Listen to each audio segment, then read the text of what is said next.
Apa kiat-kiatnya untuk bisa lebih ikhlas dan bersabar dalam menerima ketentuan Allah dan tidak selalu menyalahkan orang lain dalam setiap kejadian atau ketentuan yang kita alami.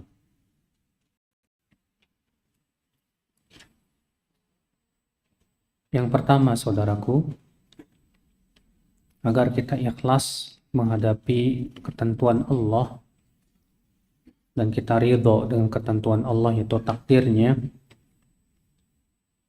yaitu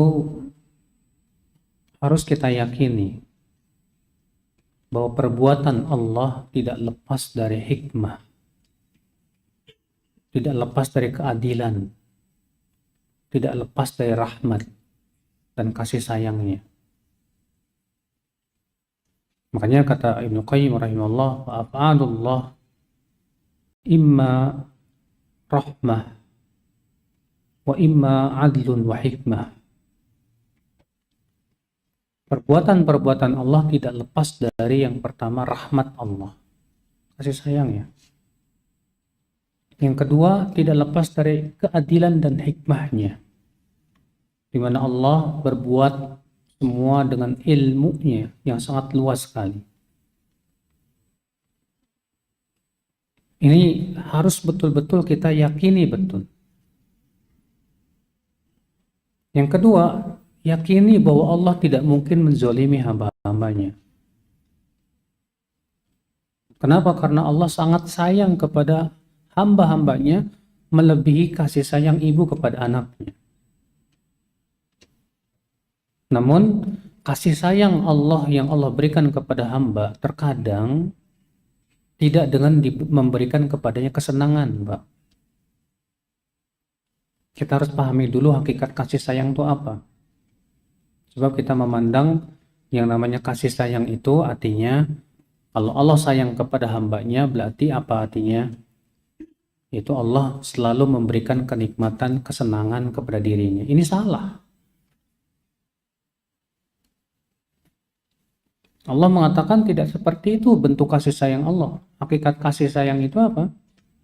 Kata Imam Ibnu Qayyim rahimahullah dalam kitab Madarijus Salikin, ketika mendefinisikan hakikat rahmah, kasih sayang. Apa itu? Yaitu isalul khairi lil marhum wa daf'u syar'anhu. Yaitu menyampaikan kebaikan untuk orang yang kita sayangi dan menolak keburukan dari orang yang kita sayangi.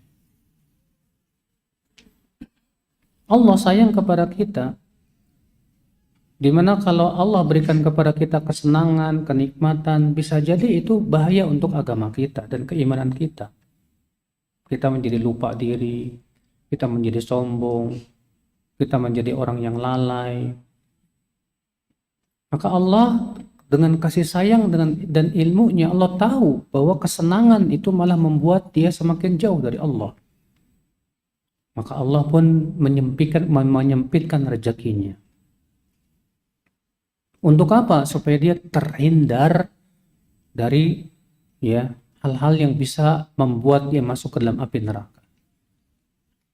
Sebagaimana Ibn Rajab menyebutkan dalam kitab Jami' Ulum wa Hikam, athar dari Abdullah bin Mas'ud.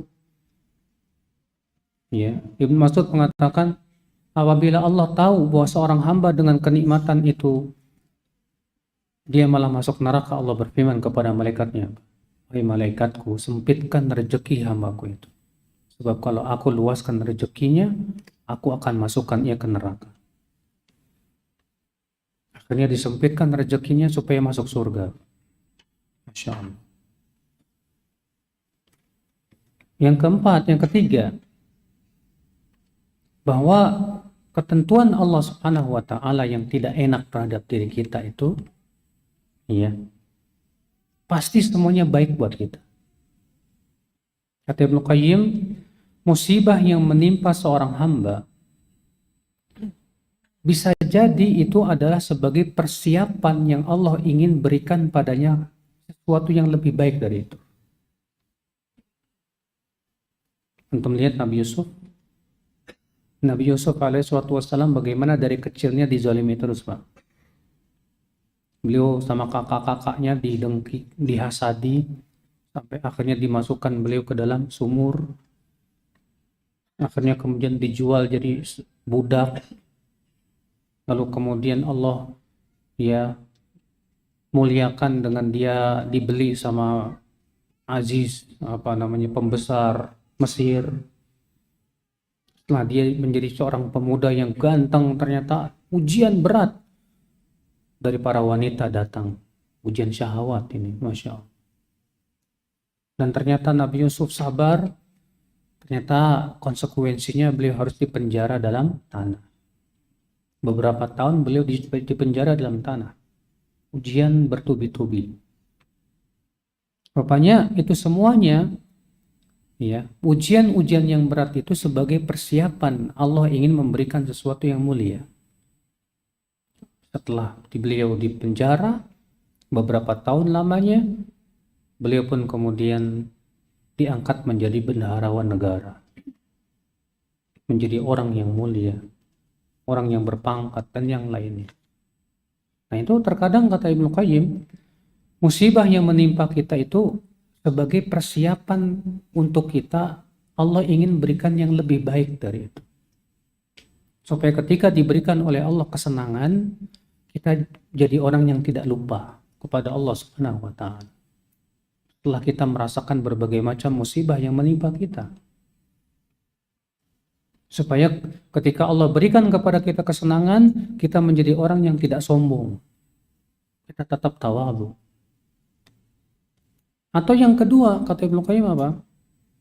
Musibah yang menimpa kita itu agar Allah hindarkan kita dengan musibah itu dari musibah lain yang lebih berat.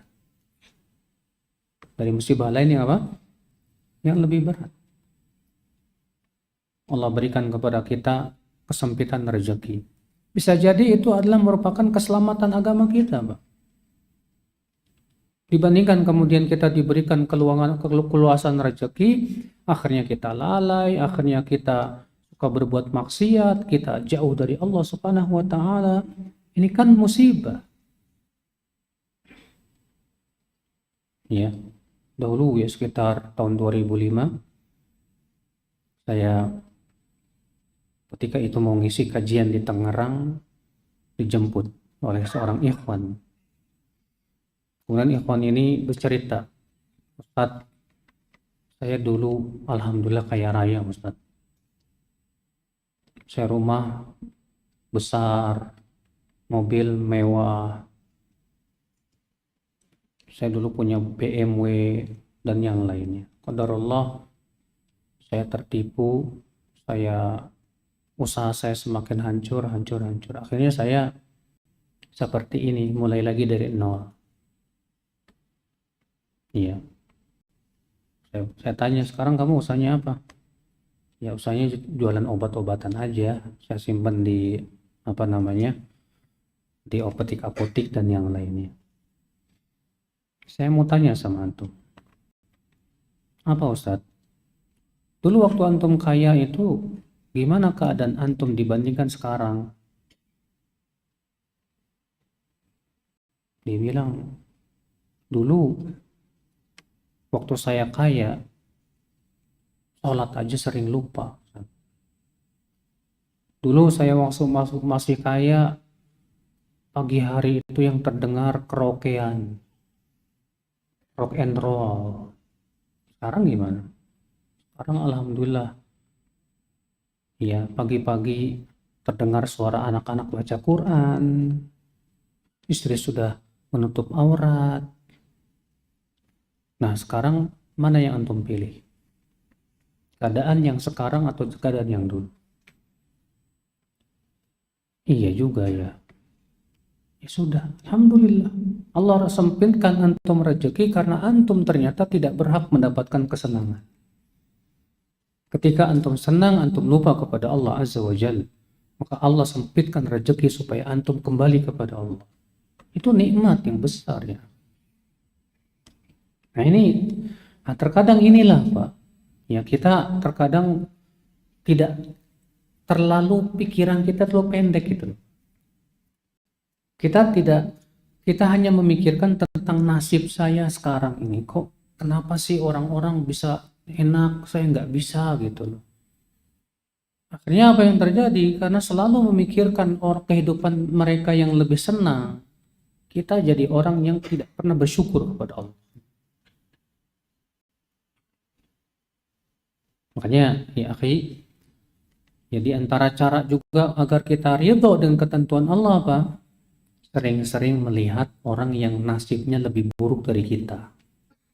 Jangan ngelihat orang yang nasibnya lebih baik dari kita. Jangan. Kata Rasulullah SAW apa? Unzuru ila man huwa asfala minkum. Wala tanzuru ila man huwa fawqakum. Innahu ajdaru alla ya tahqiru nikmatallahi alaikum au kama qala. Lihat oleh kamu orang yang lebih susah hidupnya dari kamu. Jangan kamu lihat orang yang lebih senang hidupnya dari kamu supaya kamu tidak meremehkan nikmat yang Allah berikan kepada kamu. Ya, kalau masalah dunia kita lihatnya terus Pak, yang di bawah kita. Tapi dalam masalah akhiratnya jangan lihat sama orang yang di bawah kita, salah. Yang kita lihat tentu dalam masalah akhirat yang lebih baik dari kita, ibadahnya, amal solehnya, dan yang lainnya. Nah, saudaraku sekalian, di antara cara agar kita ridho dengan ketentuan Allah apa juga? Yaitu selalu banyak mengingat nikmat-nikmat Allah. Jangan yang kita ingat musibah-musibah. Kita menghitung-hitung musibah dan melupakan nikmat. Hasan al-Basri ini ketika menafsirkan firman Allah, innal insana li rabbih lakanud. Sesungguhnya manusia itu kanut kepada Rabbnya. Kata Al-Hasan, al-kanud walladhi ya'uddul masaib wa yansan ni'am. Kanut itu adalah orang yang menghitung-hitung musibah dan melupakan nikmat yang banyak. Yang diingat cuma musibah doang. Sementara nikmat yang luar biasa banyak sekali kita lupakan. Saya yakin kalau kita itu seperti itu kita caranya, kita akan menjadi hamba yang tidak bersyukur, bahkan kufur kepada Allah Azza wa Jalla. Di antara cara agar kita ikhlas, ridho dengan ketentuan Allah Subhanahu wa taala ya akhi, ya, yaitu kita lebih mengharapkan akhirat daripada kehidupan dunia. Sebab ketika kita lebih mengharapkan dunia daripada dibandingkan akhirat, kita akan cinta dunia. Sehingga akhirnya yang menjadi parameter hidup kita adalah dunia. Tapi ketika hati kita mengharapkan akhirat, kita akan diberikan oleh Allah rasa zuhud, rasa qanaah, merasa puas dengan apa yang Allah berikan kepadanya.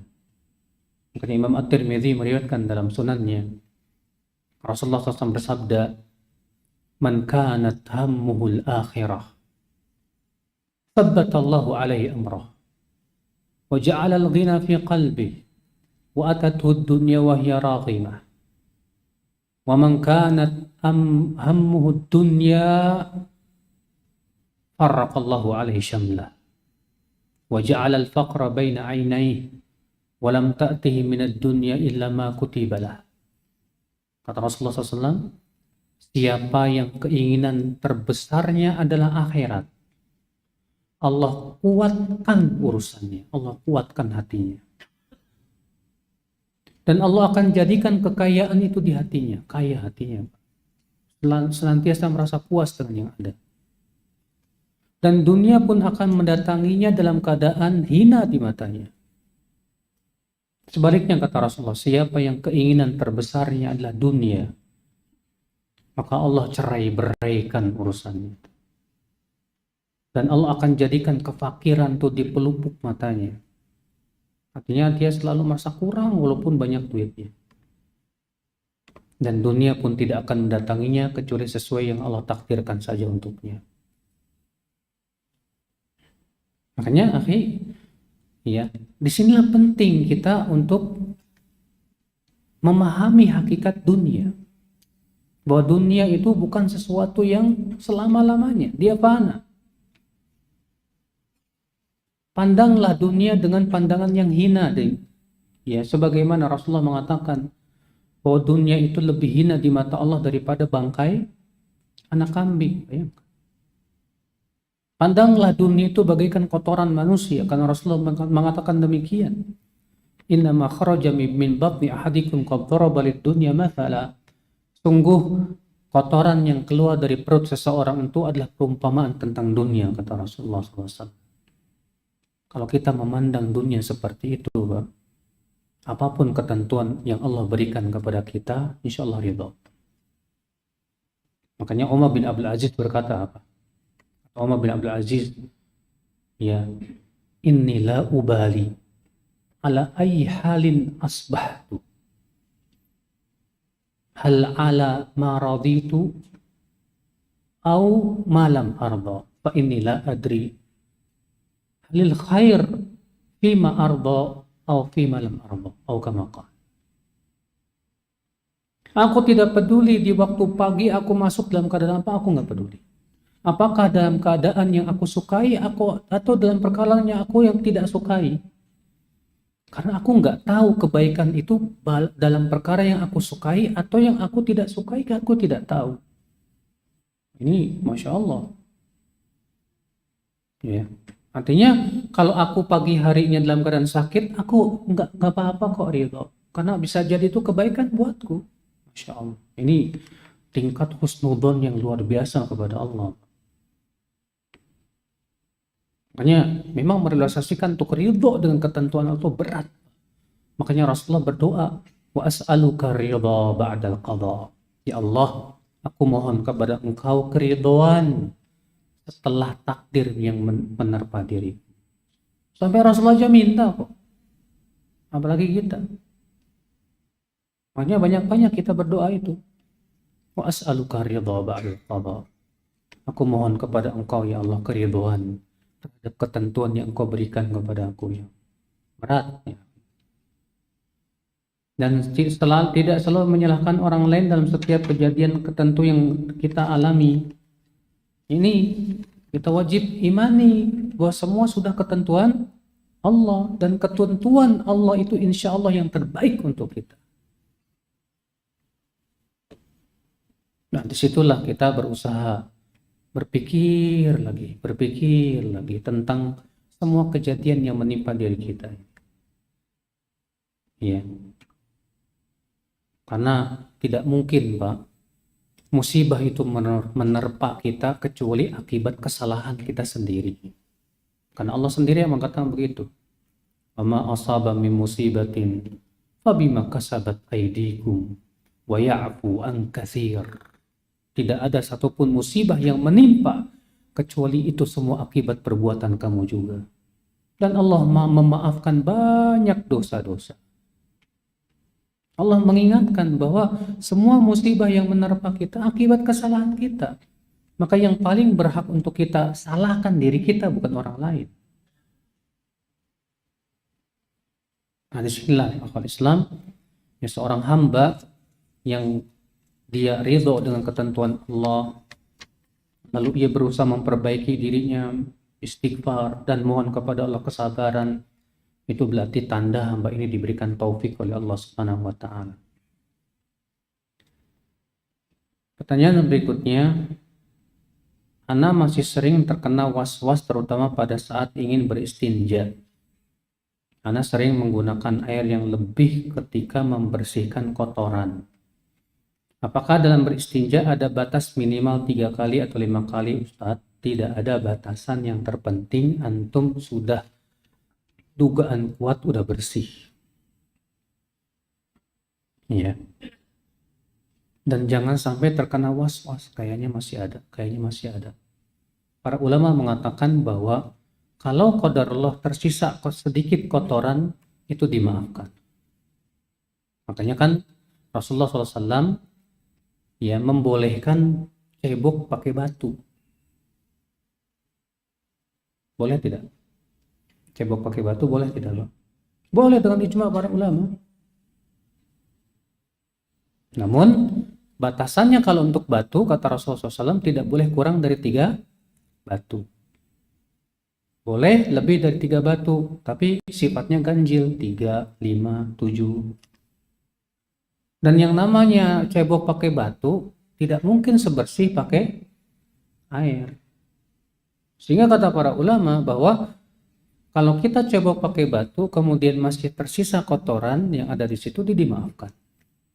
Karena kaidah mengatakan al-masyaqqah tajlibut taisir, sesuatu yang sulit mendatangkan kemudahannya gimana? Adapun antum kemudian tersiksa oleh was-was, akhirnya cebok sampai berjam-jam. Ada orang di kamar mandi lama banget. Padahal kalau kita baca kitab-kitab fikih, hukumnya makruh berlama-lamaan di kamar mandi itu. Makruh hukumnya. Apalagi kan kamar mandi itu tempat tinggalnya setan. Iya, hati-hati antum. Kayak yang jelas ya, antum cukup menggunakan dugaan kuat saja, nggak perlu sampai derajat yakin. Soalnya untuk yakin susah, gimana? Masa antum bawa kaca lihat belum gitu? Ya, menyusahkan diri sendiri. Yang penting kita ya sudah bersihkan, selesai.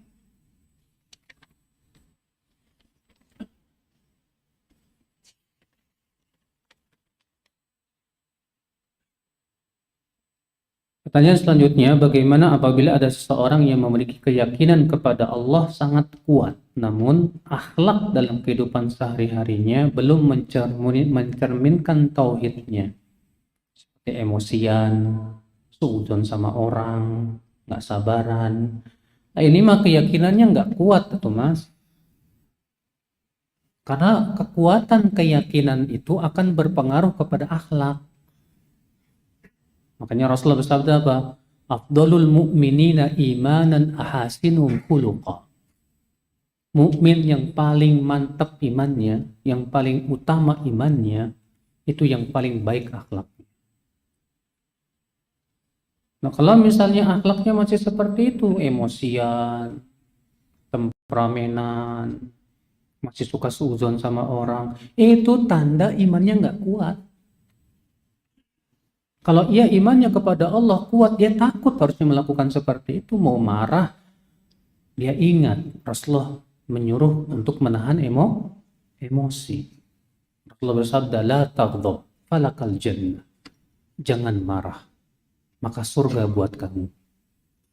Kalau imannya kuat, dia akan mengharapkan surga dong, daripada ya marah-marah. Dia akan berusaha menahan emosinya. Dia ingat hadis Nabi SAW sabda, man qadama ghaidan wa huwa qadirun ala an yunaffidha da'ahu Allah yaumil qiyamah amama al-khalaiq ala ru'usil khalaiq fayukhayyiruhu minal hurin. Ya, al-'ain. Siapa yang bisa menahan amarahnya padahal dia mampu untuk melaksanakannya, nanti di hari kiamat Allah akan panggil dia di hadapan seluruh manusia dan disuruh ia memilih bidadari surga yang dia mau. Iya. Kalau imannya kuat, dia akan lebih memilih bidadari surga, Pak, daripada marah-marah nggak karuan. Rasulullah bersabda, "Laisa syadidu bisur'ah wa innama syadid alladhi yamliku nafsahu 'indal ghadab." Bukanlah orang yang kuat itu orang yang menang dalam pergulatan. Tapi orang yang kuat itu, kata Rasulullah SAW, orang yang mampu menahan amarahnya. Tapi dia selama ini lemah, nggak kuat. Iya. Nah, saudaraku sekalian, azani Allah wa iyyakum. Jadi ya, orang seperti ini saya katakan belum kuat keyakinannya kepada Allah. Sebab kalau kuat keimanannya kepada Allah, tentu dia akan memperbaiki akhlaknya.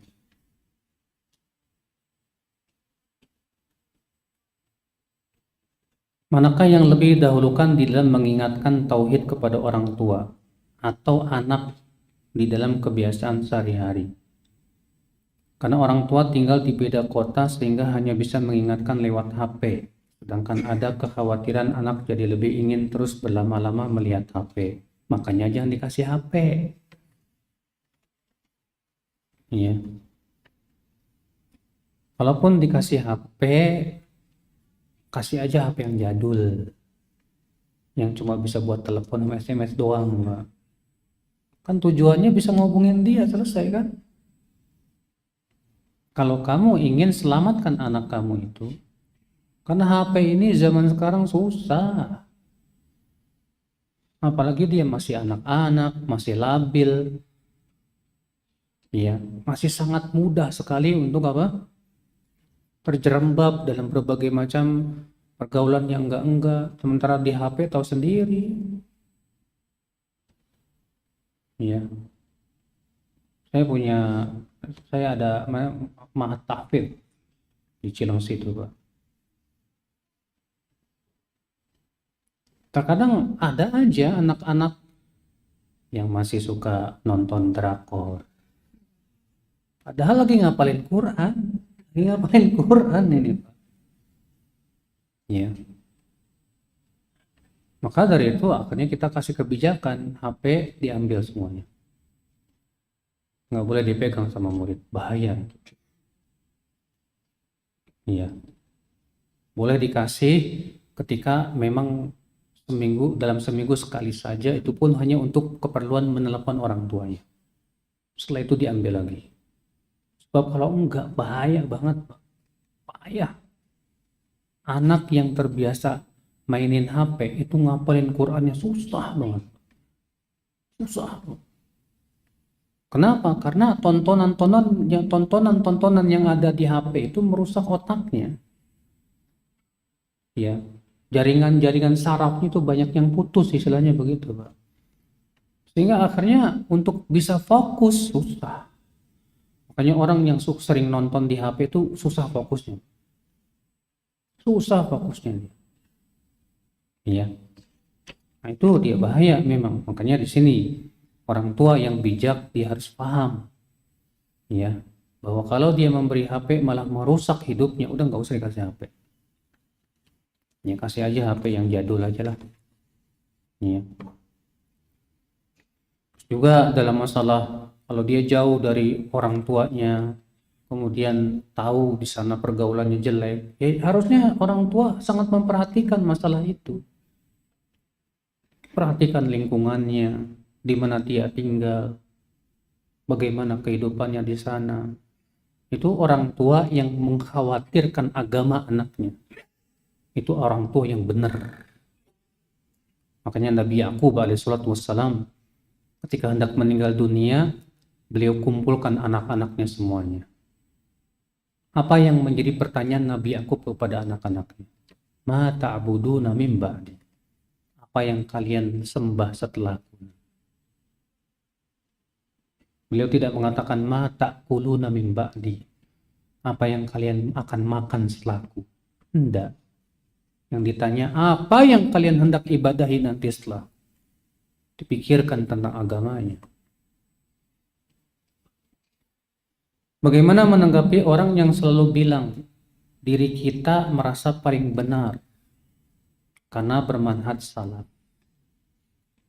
Kalau ada orang berkata begitu, kamu itu merasa paling benar, ya, karena kamu mengikuti manhaj salaf. Tanya ke dia, menurut kamu salaf itu apa sih? Salaf itu kan sahabat, tabi'in, tabi'in. Bilang ke dia, bukankah Rasulullah SAW sudah memuji 3 generasi itu? Khairun nasi qarni, thumma alladhina yalunahum, thumma alladhina yalunahum.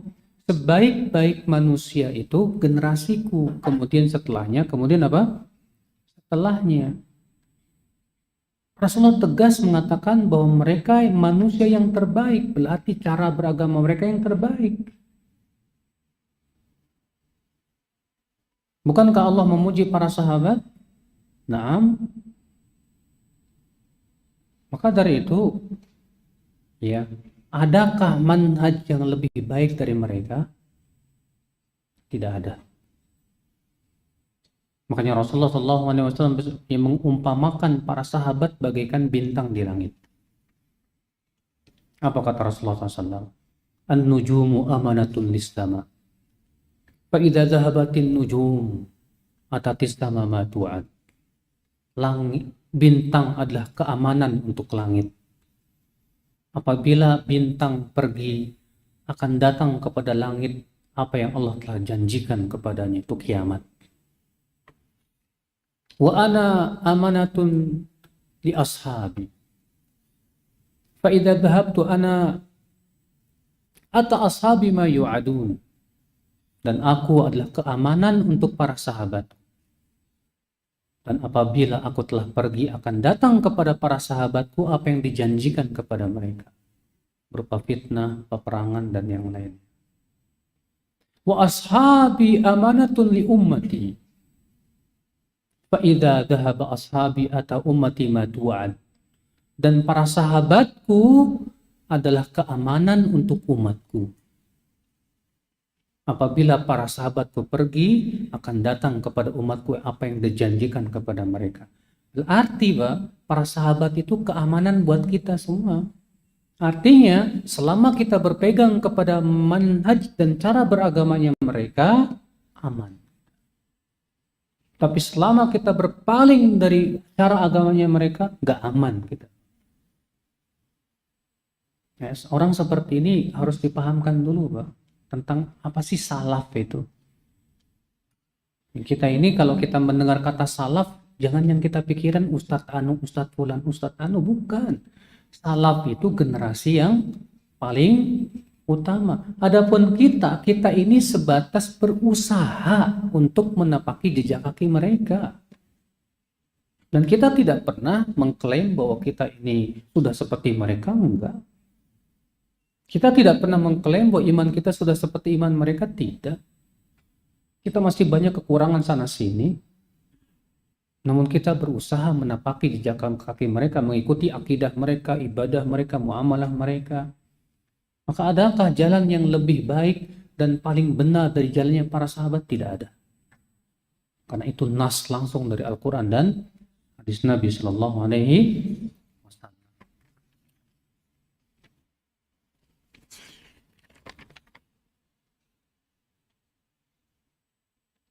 Pertanyaan selanjutnya, bagaimana apabila ada seorang ikhwan yang melamar? Ikhwan tersebut rajin ibadah dan masih saudara, di mana jika saya menikah dengan dia akan semakin mendekatkan ikatan keluarga kami.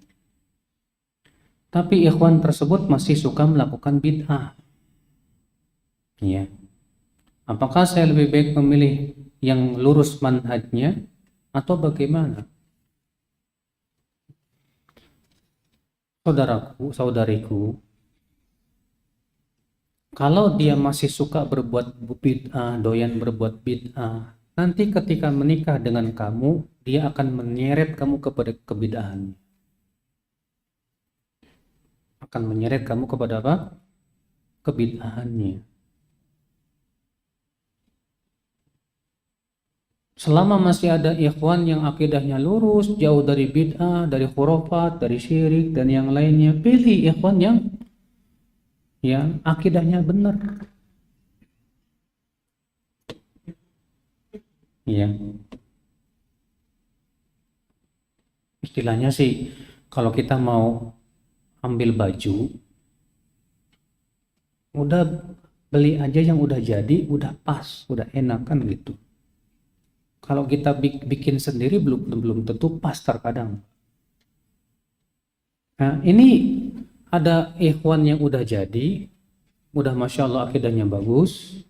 Ada lagi ini belum jadi istilahnya gitu.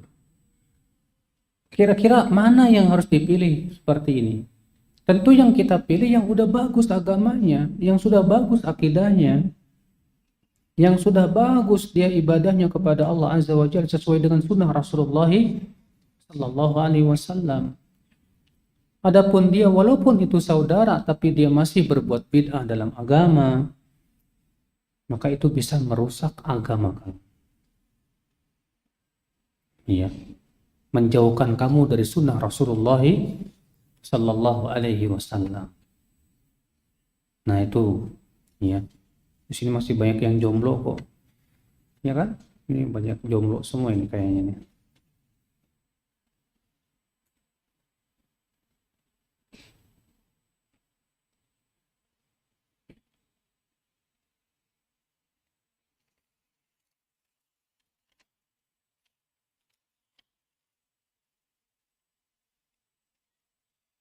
Apakah kalau dalam keseharian sibuk dalam mencari rezeki dan mengurus rumah dan keluarga, dalam mencari akhiratnya sampai terbengkalai karena sudah kacau, capek, dan ngantuk, apakah bisa jadi tauhid saya menurun? Akhi, jangan memahami ibadah itu sebatas sholat, zakat, puasa. Tidak. Ibadah itu luas, saudara. Apa kata Syekhul Islam tentang makna ibadah? Ismun jami'un likulli ma yuhibbuhullah wa yardah minal aqwali wal af'ali al-zahirah wal batinah. Ibadah adalah nama yang mencakup semua yang Allah cintai dan ridhoi, berupa perkataan dan ucapan, perbuatan yang tampak maupun yang tersembunyi. Sekarang mencari nafkah dicintai oleh Allah nggak, Pak? Dicintai oleh Allah. Itu kewajiban seorang suami untuk mencari nafkah. Maka perginya antum mencari nafkah dan rezeki yang halal, itu saja sudah berpahala di sisi Allah. Bahkan ada asar dari Ibnu Abbas, talabul halal jihad. Mencari rezeki yang halal termasuk jihad. Iya. Demikian pula capeknya antum mengurus rumah, keluarga. Bukankah itu semua dalam rangka melaksanakan kewajiban antum sebagai seorang suami? Bukankah itu kewajiban? Itu juga ibadah. Seorang istri capek masak, nyapu, ngepel, bukankah itu juga semuanya pahala di sisi Allah? Rasulullah SAW sabda, "Ma min musibatin tusibul mu'min min nasabin wala wasabin wala hammin wala hazanin wala ghammin hatta syaukah tashakuha illa kafarallahu biha anhu khataya." Tidak ada satupun musibah yang menimpa mukmin berupa sakit, gelisah, gundah gulana, sedih, sampai-sampai duri yang menancap di kakinya, kecuali Allah akan gugurkan dosa-dosanya dengan itu semua. Capeknya antum mengurus rumah, capeknya antum cari nafkah, itu menggugurkan dosa ya. Kalau memang tujuan mencari nafkahnya dalam rangka melaksanakan kewajiban. Jadi salah kalau antum menganggap bahwa ibadah itu hanya sebatas baca Quran aja. Allah tidak memuji dalam Al-Quran orang yang cuma di masjid baca Quran doang sama sholat. Entah. Yang Allah puji siapa? Orang yang berbisnis, berniaga, tapi perbisnisan dan perniagaan mereka tidak melalaikan mereka dari mengingat Allah dan dari menegakkan sholat. Allah berfirman, "Rijalun la tulhihim tijarah wala bay'un an dzikrillahi wa iqamis shalah." Mereka adalah, Allah memuji para sahabat, lihat. Mereka adalah para lelaki yang perniagaan dan jual beli tidak membuat mereka lalai dari mengingat Allah dan menegakkan sholat. Tuh lihat, Allah puji orang yang cari duit, orang cari nafkah, tapi dia tetap tidak lalai dari mengingat Allah, tidak lalai dari menegakkan sholat. Itu yang dipuji oleh Allah. Jadi jangan salah kaprah ya dalam memahami apa hakikat ibadah itu. Ada saatnya kita bermunajat berdua-duaan dengan Allah di waktu malam. Ada saatnya kita harus bersama anak istri kita, mengajarkan mereka. Ada saatnya kita harus cari nafkah. Pernah Salman Al-Farisi, akhi, mengunjungi rumah Abu Dzar Al-Ghifari. Ketemu istrinya dalam keadaan istrinya itu udah kumuh dah. Kata Salman,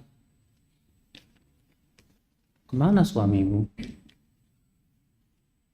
Kata istrinya, "Suamiku itu nggak butuh wanita, nggak butuh dunia." Paham Salman. Akhirnya minta izinlah Salman Al-Farisi untuk nginap di rumah. Rupanya Abu Dzar itu, Pak, kalau malam sholat semalam suntuk, kalau siang puasa, setiap hari begitu. setiap hari puasa, dan setiap malam tak pernah tidur, hanya untuk sholat saja. Jadi istrinya dicuekin, Mbak.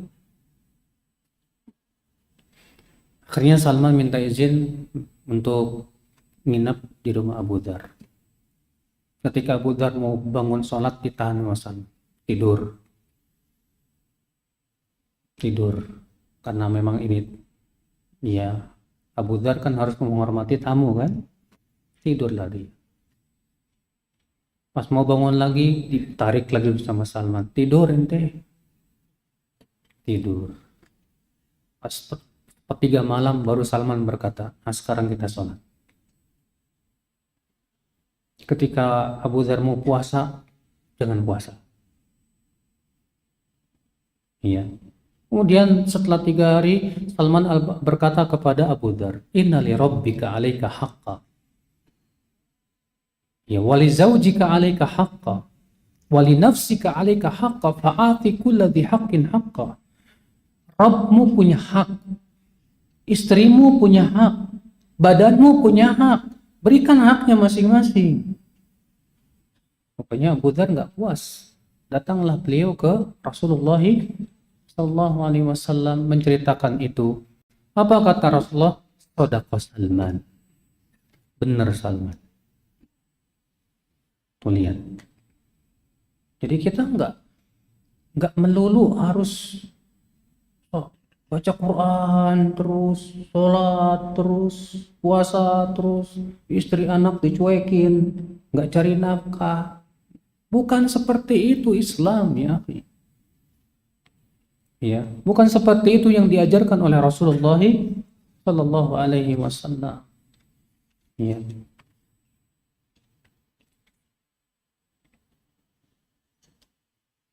Zikir apa yang dibaca terlebih dahulu ketika kita selesai berwudu? Yaitu zikir setelah wudu. Rasulullah SAW mengatakan, ya, bahwa orang yang setelah berwudu mengucapkan asyhadu an la ilaha illallah wahdahu la syarikalah wa asyhadu anna muhammadan abduhu wa rasuluh, maka akan dibukakan 8 pintu surga. Ia boleh masuk dari pintu mana saja, terserah. Udah masuk isya ya? Baik, ini saja, billahi taufik. Assalamualaikum warahmatullahi wabarakatuh.